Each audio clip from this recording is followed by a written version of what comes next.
alaikum. Welcome back to Ausaf Media's program Awareness. So welcome Sheikh, Assalamu alaikum. Wa alaikum salam wa rahmatullah. So let us just begin. So the first question I'm going to ask you today is, what is the proof that a God exists? Bismillah ar-Rahman ar-Rahim. Alhamdulillahi Rabbil Alameen. Wa salatu wa salamu ala Sayyidina Muhammad wa alihi al-Tahirin. First of all, thank you for the opportunity, and inshallah we will be able to have some fruitful discussions on these very important topics that I think are relevant for everyone, whether one is young or old. I think these kind of engaging topics are extremely important.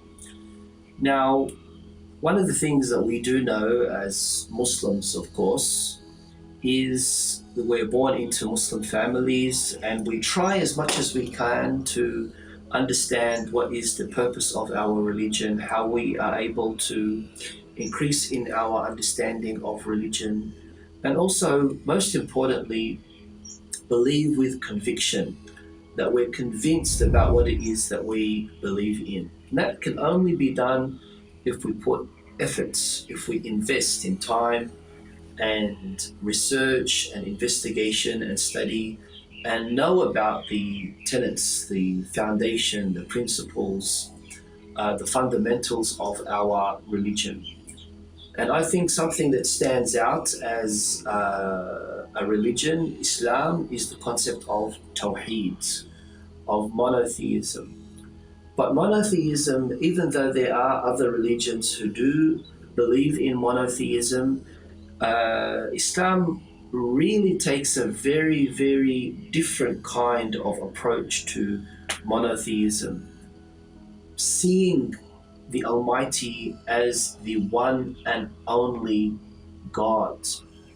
And this is why there is a recurring kind of theme in the Holy Quran and in the Sunnah of Islam, emphasizing on this element of believing in God, in His uniqueness, in His unity, in His oneness. And that's why you can see that the Shahada of Islam, the testimony of faith, is La ilaha illallah, that there is no God, there's no deity other than Allah, other than God. Now, of course, what is the proof that God exists? How are we able to establish some kind of evidence that would support the existence of God? I think, this is something that will probably take a long time, because there are many preliminary things that we need to understand. But to answer your very important question, Sayyid Zain, I think that one of the things that we're able to do is, when we are engaging with Islamic ideology, with theology, that's the topic of learning about the divinity, learning about God and proving the existence of God. Theology is, by nature, as human beings, we know that there is what we call cause and effect, that for every effect there needs to be a cause. Something cannot come out of nothing.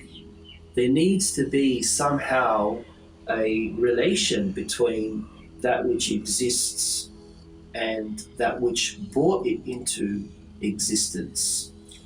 And yes, even though some people might believe in or have heard of the theory of evolution, that everything was just coincidental, that it all happened with the Big Bang and science and all these other things, but the Islamic approach, not only to the qualities of Almighty God, like for example Tawheed, but also in the issue of proving the existence of God, Islam has a lot to say.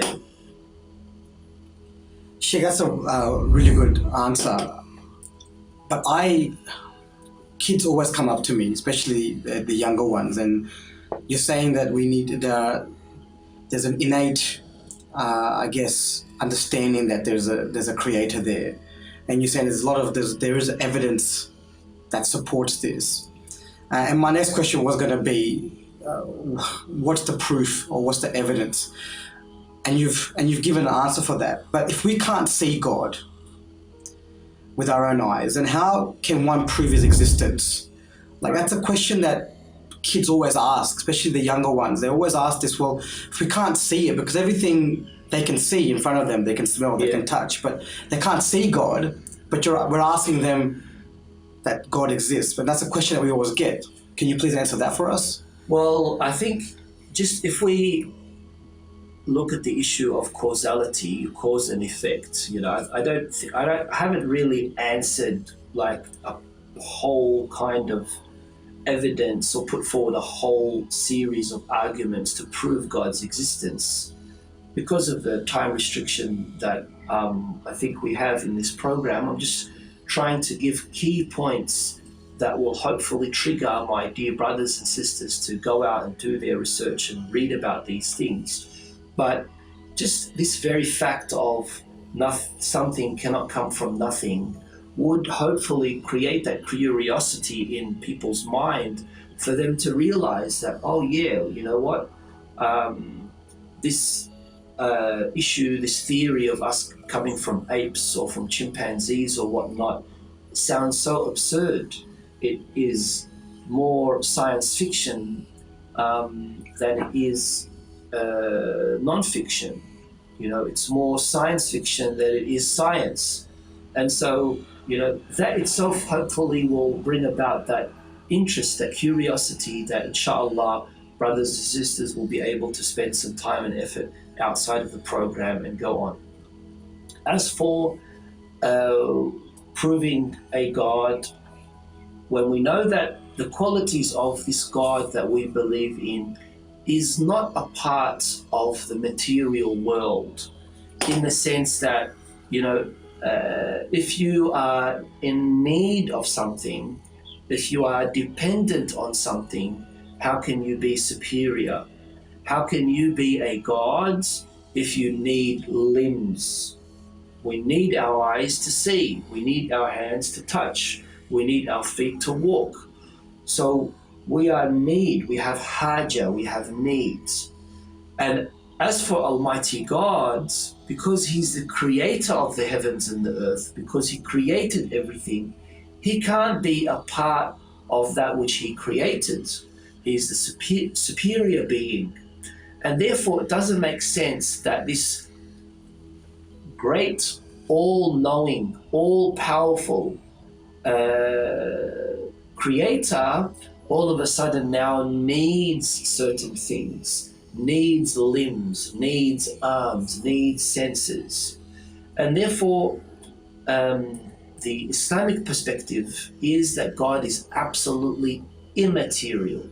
Immaterial is the opposite of material. Supernatural, metaphysical, these words are usually used. And basically that means that you are not able to see God with your eyesight or touch God or hear God, but you can feel God's existence with your heart. And there are many, many things that we deal with on a daily basis, right? Not through our senses, but through our feelings, through our intellect. Love, for example. Show me love. Show me love. Love isn't something that you're able to extract from someone and dissect it and look at it, So there are these innate things that we are able to use where we can see ourselves through experience, through feelings, that there is something out there that isn't physical or material, that we can't see or we can't touch or we can't hear, but we can feel it. The same thing with Almighty God. Number one, because Almighty God is needless. He is ghani, as the Quran says. He is all rich. He has no need for anything.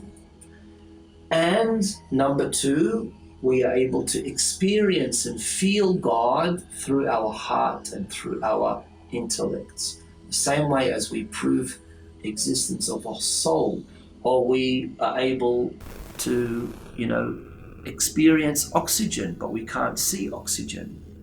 And all these other things that are usually mentioned as far as things that we don't physically see or are able to use through our senses, but we know they exist. And that's why it's really, really wrong for us to limit our knowledge only to the sensual world, only to this physical world. Maybe we can have one more question, and it goes on. You expressed this really well. You're saying that we have this innate feeling that God exists. There's a almost like a gut feeling. It's natural, but and we there's this like that natural need that we have. A child often, or not even a child, even adults, young adults or the youth, they ask, how do I actually have a strong bond with Allah? Like the relationship with God. I want to establish relationship with Him. Is there a way? Has Islam told us how to do that? Especially with all the distractions that we have in the world today. Like the youth are bombarded from social media, Instagram, all these things, Facebook. They're always distracted. Is there a way that Islam has clearly told us that if we follow this sort of guidelines or this way, an individual can have, despite the distractions of the world, can have a strong relationship with God, with Allah? Well, I think that's what Islam has to offer. Islam is a very fitrah-based religion. Fitrah, I'm sure your viewers have heard this word before. It's a Quranic word. It's very important word that we believe in when we're trying to address the foundations of Islam, because of how a human being is able to relate to a religion, relate to a God, relate to a set of beliefs that really cater to their human side. And that's what fitrah is. Fitrah is basically the primordial, the primary nature of a human being, the human instincts, or as you said, the innate nature of a human being. And Islam caters to that. Islam doesn't tell you abandon your human side in order for you to become religious. No. Islam does not say abandon your aql, your intellect, in order for you to be religious. Islam doesn't say stay away from your inner urges, your desires, your wish to get married or to have children or to work or to do this. No, you can be absolutely religious in every sense of the meaning, and also have fun, and also have a family, and also have a business, successful business, and all of these things at the same time. Because the fitrah of Islam is the fitrah of a human being. And as Muslims, we believe that we're on this earth for a purpose. The Quran says, وَلَا تَنْسَ نَصِيبَكَ مِنَ الدُّنْيَا. Don't forget your portion, your take on this world. So you do what you need to in this dunya, in this world, but at the same time, you're building something for the akhirah. وَالْآخِرَةُ خَيْرٌ وَأَبْقَى. That the hereafter, that the afterlife, that the next life is better, it's greater, and it's also going to be eternal.